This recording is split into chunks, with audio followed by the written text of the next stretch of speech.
Hey guys, J-Dub here at Dub's Customs.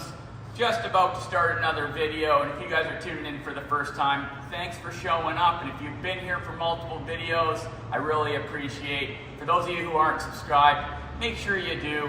It really helps me out. Like, subscribe, follow, all the jazz. You know the deal.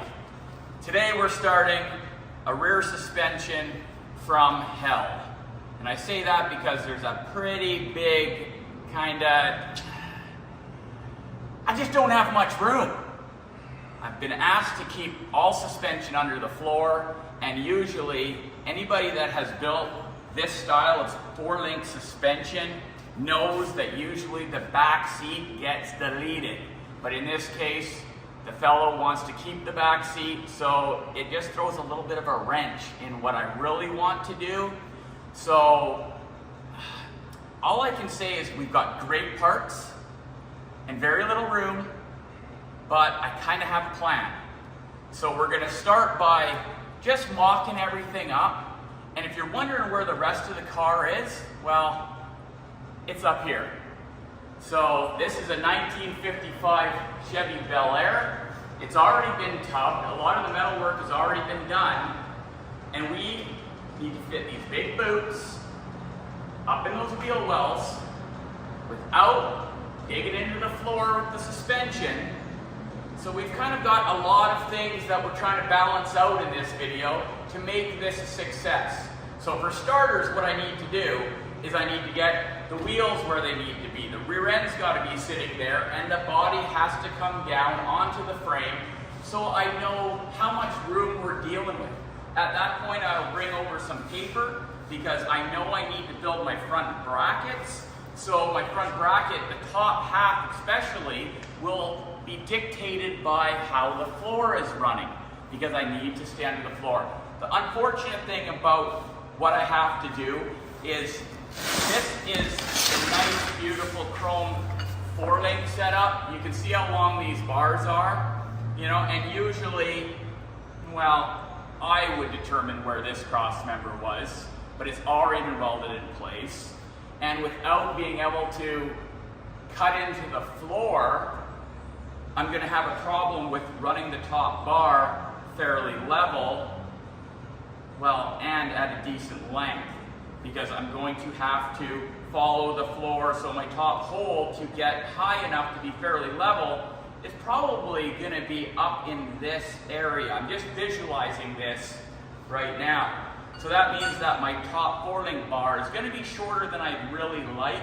If I had my way, I would do it more so the upper hole was here and the bottom one was here to keep them nice and long and level. But in this case, this is a street car that might hit the strip a couple of times. So I kind of just have to work with the information that I was given by the customer, and the end goal is to make them happy, like always. So I'm going to get started kind of mocking everything up and masterminding this whole suspension setup, and I'm going to bring you guys in from time to time to kind of show you where I'm at and keep you informed on where I'm going.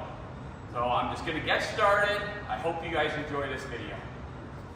Now that I've got the 2 frame rails on the table, narrowed up to the width that I want, and everything is nice and square, we put these couple of pieces in here just to keep it exactly where we want it. And I'm going to show you how I determine my width. If you come over to the car, you can see that the rear end is already welded together, right? So I've already got this space right here. And I want my frame rails to come just to the inside. I thought about the outside, but if I go to the outside, he's not going to be able to put as big a tire on. So we determined that our best location is going to be the inside, because if it was directly over, because these little tabs stick up so high, the whole car has to go up a lot higher. The other reason why I decided to go to the inside of our tabs here is because I've got to pre-think that the frame is going to be welded on here, but I have to be able to line up the 4-link bars, so I'm going to have 2 sets of tabs right here for the heim joints to go in. And there's going to have to be enough room for a nylock, a nut on the inside. So I have to pre-think all that. So I've actually made the frame, the outside of the frame, 1 inch on each side narrower than what this is. So I have enough room for my nut, if that makes sense. Normally, when I do something like this and I'm able to cut into the floor of the car, I would make my own rear frame rails and they would come up higher to give myself more room. But in this case, I'm trying to work with what I got to build the best suspension that we can. So I'm kind of fudging things around a little bit. So only time is going to tell how well we do, but we're making some progress.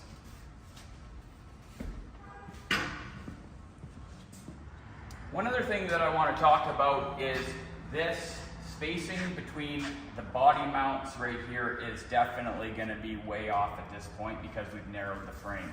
Right now, we've only got 13 inches between those body mounts, and the car is going to tell us what that number needs to be.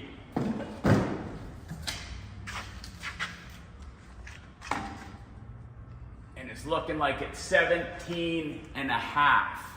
So we're always kind of, as we're manipulating things, we're definitely still trying to make everything work. Because a lot of guys would probably say, you know what, we don't really need those body mounts there and not worry about them and just delete them. But in all reality, these frames are fairly flimsy until you actually bolt them up underneath the body, and that is like 50% of the strength. So as soon as you delete a set of body mounts, it definitely does affect the overall car. So I do want to keep them, and I think how we're going to remedy this is, well, let's see where 17 and a half roughly gets us. So you can see that 17 and a half is about 3/8 of an inch into the frame right here. So my thoughts are we're probably going to have to cut these off.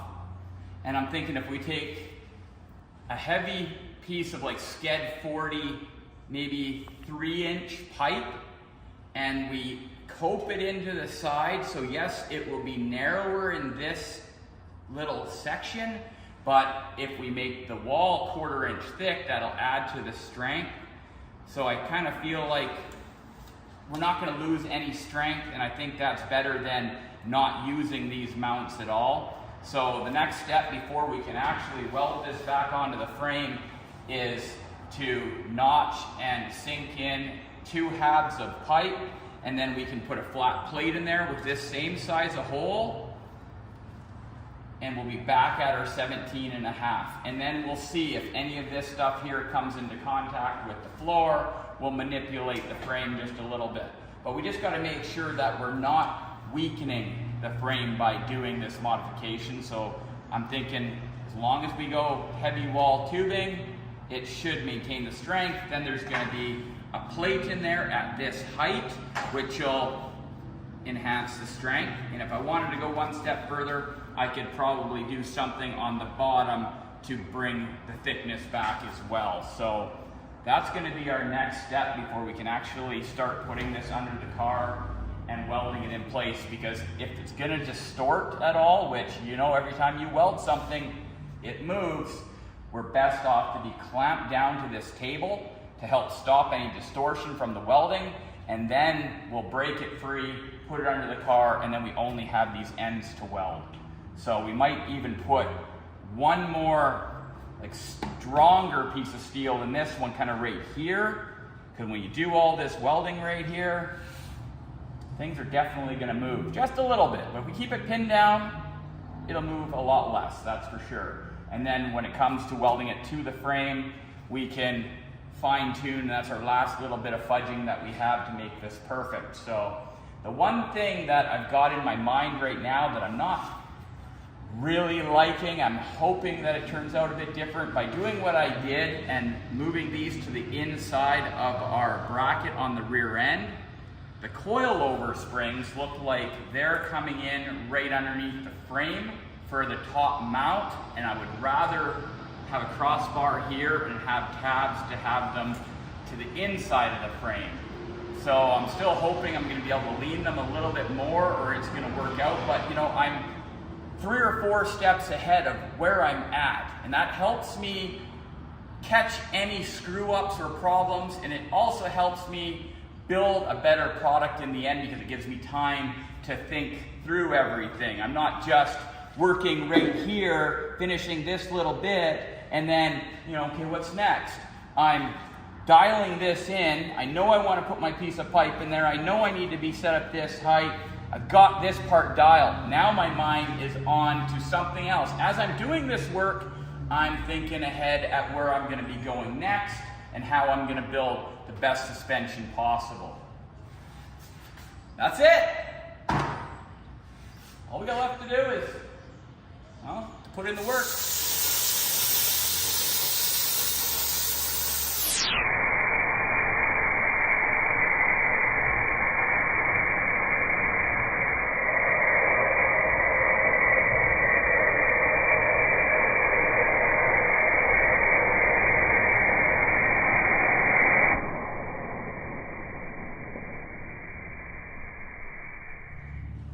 Now that I've got all the plates tacked on the side, it's time to weld all those out.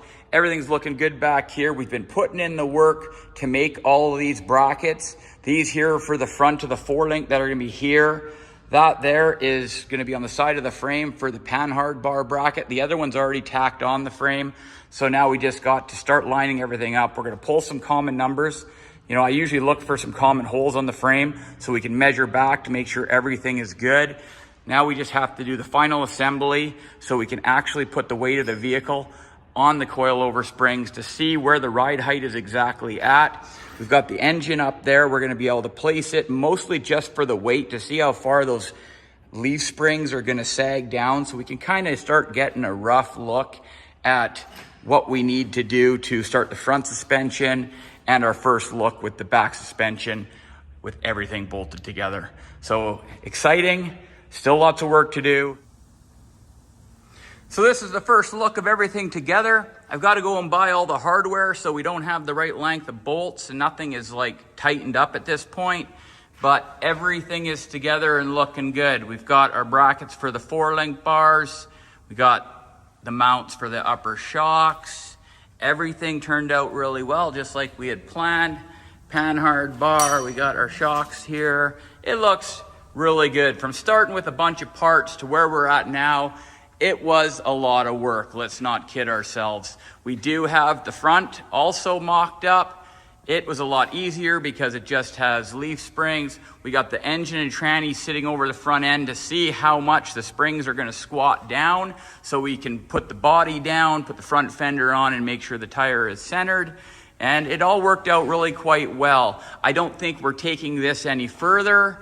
We've done a lot of work, and it's going to be one of those builds that just goes in stages. The fellow that owns it has had it for 30 years, and we're just going to see it every once in a while and just do the stuff that is out of his wheelhouse. So I'm pretty proud of all of this. It turned out great. I'm looking forward to him seeing it for the first time because I tell you, I love looking at it. But I'm going to end this video off right here. Like always, guys, be safe out there. Peace. Like and subscribe, you know the deal.